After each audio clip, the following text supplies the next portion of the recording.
নমস্কাৰ সমূহ অসমবাসী ৰাইজক ৰঙালী বিহুৰ আন্তৰিক সেৱা শুভেচ্ছা জ্ঞাপন কৰিছোঁ।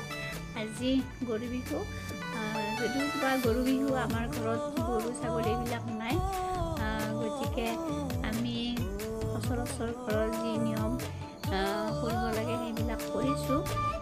আৰু আজি মানে জলপান বনাইছোঁ চিম্পুলকৈ, কিন্তু পিঠা লাড়ু বনোৱা নাই।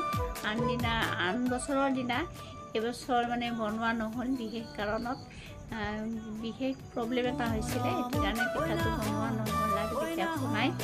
আৰু আমি চিম্পুলকৈ পিঠাগুড়ি পিঠা এটা বনাইছোঁ, মানে দৈ আছে, মিঠৈ তেনেকৈ পালন কৰিম বিহু। আৰু ভাতৰ লগত আমাৰ নিৰামিষ আছে আজি, গতিকে নিৰামিষ কেনেকৈ কিহেৰে আমি আজি খোৱা হ'ব সেইটো নাখাম। গতিকে আপোনালোকে ভিডিঅ'টো সম্পূৰ্ণ চাই থাককচোন, আজি কি বনাব লৈছোঁ। গতিকে আহক ভিডিঅ'টো আৰম্ভণি কৰোঁ। এয়া চাওক সকলোৰে পৰিচিত টেকেলি পিঠা। আজি কেটলিতে দিলোঁ আমি, টেকেলিটো দিব পাৰি। আৰু এয়া দৈ গুড় এনেকৈ ল'লোঁ খাবৰ কাৰণে। আৰু এইফালে ভুতুৰা শাক ধুই আনিছোঁ, বজাৰৰ পৰা আনিছিলোঁ। আৰু এইফালে ঢেকীয়া শাক বাৰীৰ পৰা আনিছিলোঁ। আৰু এইফালে কচু ফুল মেচেণ্ডাৰী আনিলোঁ। আৰু এইফালে এটা কণী আছে। আৰু এইখিনি মই ধুই কুটি ল'ম এতিয়া।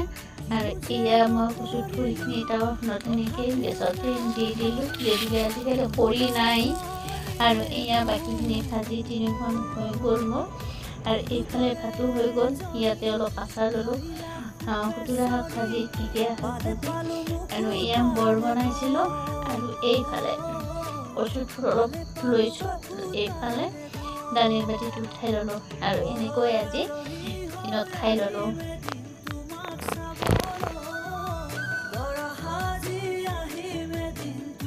বিহু বুলি আজি নিৰামিষ আহাৰ খালোঁ আৰু পিঠা দেখালোঁ, চিম্পুলকৈ বনাই খাইছোঁ আজি জলপান হিচাপে দৈ আৰু মিঠৈ লৈ।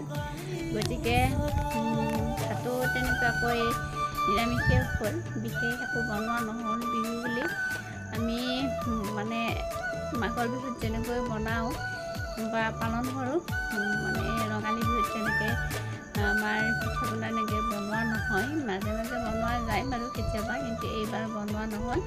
গতিকে এইবাৰ চিম্পুলকৈ গোটেইখিনি কৰিলোঁ। আৰু ভাতো দেখালোঁ আপোনালোকক, মানে কেনেকৈ চিম্পুলকৈ বনোৱা হ'ল। গতিকে আকৌ এবাৰ ৰঙালী বিহুৰ আন্তৰিক শুভেচ্ছা জনাই মোৰ এই ভিডিঅ'ৰ পৰা বিদায় মাগিছোঁ। Bye bye.